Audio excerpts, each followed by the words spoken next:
आप जानते हैं कि जब भी हम सांस लेते हैं तो हमारा शरीर परमेश्वर का नाम बोलता है। क्या आपने कभी ध्यान दिया है कि आपके सांस की आवाज कैसी होती है? वो आवाज परमेश्वर के नाम के जैसी होती है। चाहे आप अपने मुंह से बोलें या नहीं, फिर भी आपका शरीर परमेश्वर का नाम बोलता है। हमारे शरीर को परमेश्वर ने ऐसा बनाया है कि जब भी हम सांस लेते हैं तो हमारा शरीर परमेश्वर का नाम बोलता है, अपने सृष्टिकर्ता का, अपने परमेश्वर का, अपने बनाने वाले का नाम बोलता है। आगे वीडियो में मैं आपको एक ऑडियो सुनाऊंगा जो कि सांस लेते समय रिकॉर्ड की गई है, और आप उस ऑडियो को सुनकर हैरान होंगे कि जब भी हम सांस लेते हैं तब हमारा शरीर परमेश्वर का नाम बोलता है। चाहे कोई गूंगा हो, बहरा हो या अंधा हो या किसी भी बीमारी में हो, जब वो सांस लेता है तब उसका शरीर परमेश्वर का नाम बोलता है। अब ये कैसे हो सकता है? भला कोई सांस लेने से परमेश्वर का नाम कैसे ले सकता है? इसका भेद जानने के लिए हमें पहले ये जानना होगा कि जीवित परमेश्वर का नाम क्या है। बाइबल बताती है कि जब परमेश्वर ने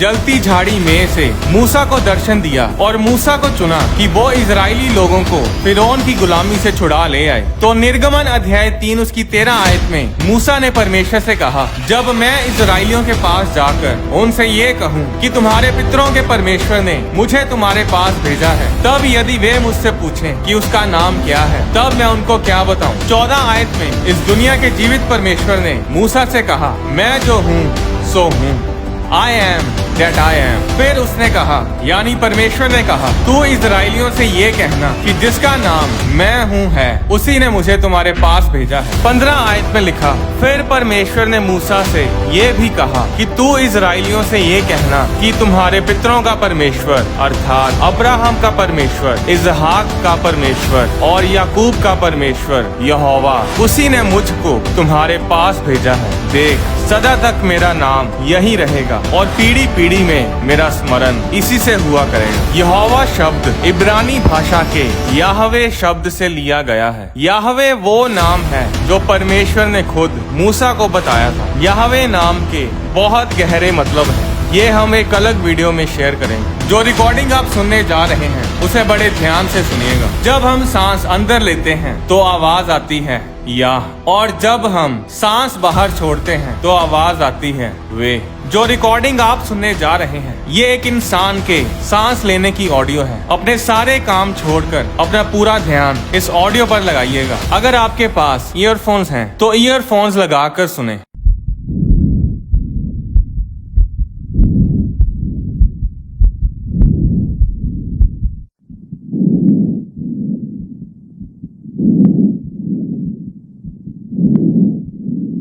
हर सांस जो हम लेते हैं वो इस बात का सबूत है कि परमेश्वर है। कितनी अद्भुत बात है कि जब एक बच्चा पैदा होता है तो वो सबसे पहले परमेश्वर का नाम बोलता है। जब वो पहली सांस लेता है तो वो बोलता है याहवे। और जब एक इंसान मरता है तो वो भी जाते जाते अपनी आखिरी सांस में भी परमेश्वर का नाम बोलता है याहवे। कोई भी इंसान, चाहे वो किसी भी धर्म या जाति से हो, चाहे वो America, UK, Canada, India, Pakistan, Nepal, कहीं से भी हो, गरीब हो या अमीर, वो कोई अलग तरीके से सांस नहीं लेते। हर कोई जब सांस लेता है तब परमेश्वर का नाम लेता है याहवे। अब क्या परमेश्वर का नाम लेने से अपने आप को रोक पाओगे? एक नास्तिक भी परमेश्वर का नाम लेता है जब वो सांस लेता है। आप परमेश्वर से भागकर कहीं नहीं जा सकते। बाइबल बताती है कि हर एक चीज परमेश्वर ने बनाई है, परमेश्वर के बिना कोई चीज नहीं बनी। यूहन्ना अध्याय 1 उसकी 3 आयत में लिखा, सब कुछ उसी के द्वारा उत्पन्न हुआ और जो कुछ उत्पन्न हुआ है उसमें से कोई भी वस्तु उसके बिना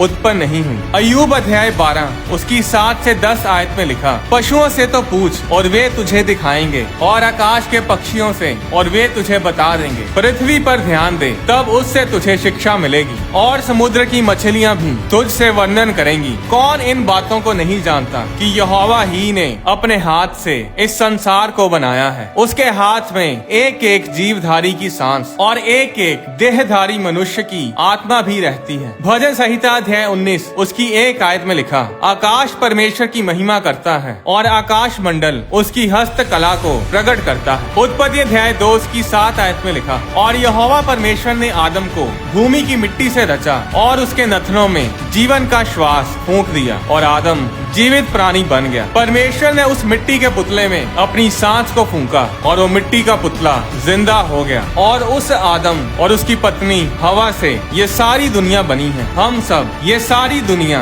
आदम और हवा के बेटे बेटियां हैं। परमेश्वर की सांस ने उस मुर्दा पुतले को जिंदा किया। हम जिंदा इसीलिए हैं क्योंकि परमेश्वर की सांस हमारे अंदर है। हमारी सांसें परमेश्वर का नाम बोलती हैं और जिस दिन ये सांसें परमेश्वर का नाम बोलना बंद कर देती हैं, उसी दिन इंसान की आखिरी सांस होती है। बाइबल में जगह जगह लिखा है कि क्या पेड़ पौधे, क्या जानवर, समुद्र, पर्वत, ये सारी धरती परमेश्वर की स्तुति, परमेश्वर की महिमा करती है। सारी सृष्टि अपने सृष्टिकर्ता के होने को ग्रहण करती है। हर चीज परमेश्वर की महिमा करती है। भजन संहिता अध्याय 150 उसकी 6 आयत में लिखा, हर वो चीज जो सांस लेती है परमेश्वर की महिमा करे, यह की स्तुति करो। आप चाह कर भी परमेश्वर से दूर नहीं भाग सकते। भजन संहिता 139 उसकी 7 से 12 आयत में लिखा, मैं तेरे आत्मा से भागकर किधर जाऊं या तेरे सामने से किधर भागूं? यदि मैं आकाश पर चढ़ूं तो तू वहाँ है। यदि मैं अपना बिछौना अधोलोक में बिछाऊं तो वहाँ भी तू है।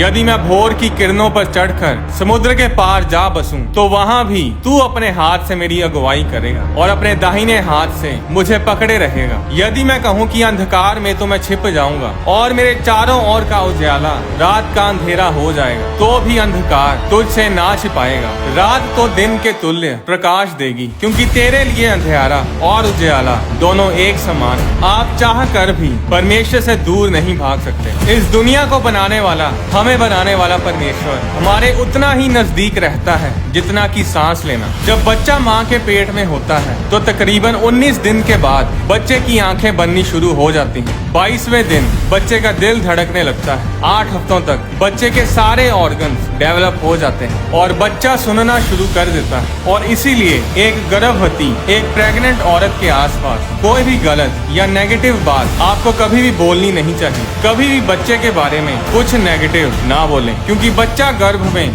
सब कुछ सुनता है और इसी कारण कुछ बच्चों के अंदर गर्भ ही में दुष्ट आत्मा दाखिल हो जाती है। इसके बारे में मैं एक अलग वीडियो में बताऊंगा। अब 9वें 10वें हफ्ते में बच्चे के दांत बनने शुरू हो जाते हैं। 3रे महीने में बच्चे के फिंगरप्रिंट्स दिखने शुरू हो जाते हैं। 5वें 6वें महीने में माँ बच्चे को हिलता हुआ महसूस कर सकती है। भजन संहिता अध्याय 39 उसकी 13 से 17 आयत में लिखा, मेरे मन का स्वामी तो तू है, तूने मुझे माता के गर्भ में रचा। मैं तेरा धन्यवाद करूंगा इसलिए कि मैं भयानक और अद्भुत रीति से रचा गया। तेरे काम तो आश्चर्य के हैं और मैं इसे भली भांति जानता हूँ। जब मैं गुप्त में बनाया जाता और पृथ्वी के नीचे स्थानों में रचा जाता था, तब मेरी हड्डियां तुझसे छिपी ना थी। तेरी आंखों ने मेरे बेडोल तत्व को देखा और मेरे सब अंग जो दिन दिन बनते जाते थे वे रचे जाने से पहले तेरी पुस्तक में लिखे हुए।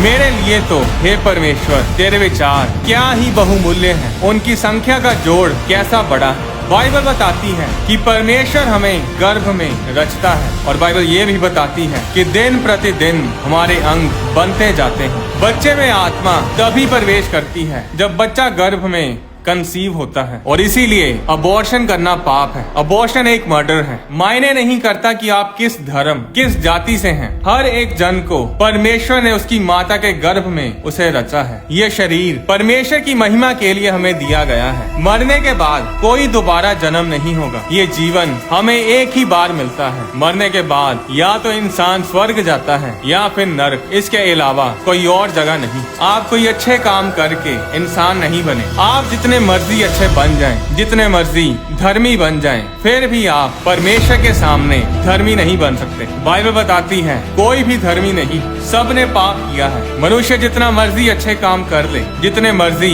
दान दे दे, वो सब काम आपको परमेश्वर के सामने धर्मी नहीं बना सकते। आपके काम आपको मुक्ति, साल्वेशन, उद्धार नहीं दिला सकते। आप जितनी मर्जी लंबी लंबी यात्रा कर लें, जितने मर्जी पहाड़ों पर घूम आए, मुक्ति सिर्फ विश्वास से मिलती है और वो विश्वास यीशु मसीह पर करके ही हम धर्मी बनते हैं। हमें साल्वेशन मिलती है। अगर आप मुक्ति, सल्वेशन पाना चाहते हैं तो आपको यीशु मसीह को अपना उद्धारकर्ता ग्रहण करना होगा। आपको यीशु मसीह पर विश्वास करना होगा। अगर आप यीशु मसीह को अपना उद्धारकर्ता ग्रहण करना चाहते हैं तो ये प्रार्थना मेरे पीछे बोले। प्रभु यीशु मसीह, मैं अपने गुनाहों को मानता हूँ कि मैंने पाप किए हैं और मैं आपसे माफी मांगता हूँ। मैं विश्वास करता हूँ कि आपने मेरे लिए अपनी जान क्रूस पर दी और तीसरे दिन मुर्दों में से जी उठे। मैं आपके उद्धार के तोहफे को, आपके साल्वेशन के गिफ्ट को स्वीकार करता हूँ। मैं अपने पापों से तौबा करता हूँ और अपनी पुरानी पाप वाली जिंदगी से मुंह मोड़ता हूँ। प्रभु यीशु मसीह, आप मेरे दिल में आए। मैं आपको अपना उद्धार करता, अपना सेवियर ग्रहण करता हूँ। आमीन।